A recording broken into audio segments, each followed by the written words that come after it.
था। हिंदी। वामन भगवान विष्णु के दशावतारों में से 5वें अवतार माने जाते हैं। उन्होंने त्रेता युग में असुराज बलि के अहंकार को समाप्त करने के लिए एक ब्राह्मण बालक का रूप धारण किया। ये कथा बहुत प्रसिद्ध और प्रेरणादायक है।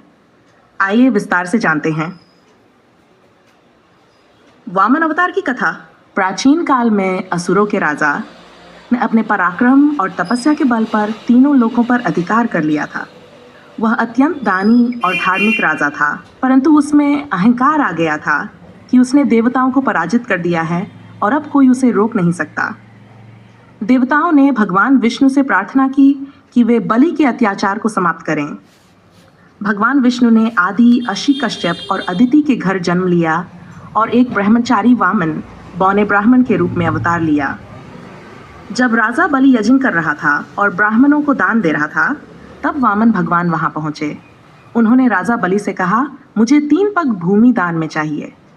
राजा बलि ने हंसते हुए कहा, तुम जैसे छोटे बालक को 3 पग जमीन ही क्यों चाहिए? मुझसे जो चाहो मांग लो। परंतु वामन भगवान अड़िग रहे और बलि ने वचन दे दिया। जैसे ही बलि ने वचन दिया, वामन ने अपना विराट रूप धारण किया। पहले पग में उन्होंने पृथ्वी को नाप लिया, दूसरे पग में आकाश और स्वर्ग लोक को। अब तीसरे पग के लिए कोई स्थान नहीं बचा। भगवान ने बलि से पूछा, अब तीसरा पग कहाँ रखूं?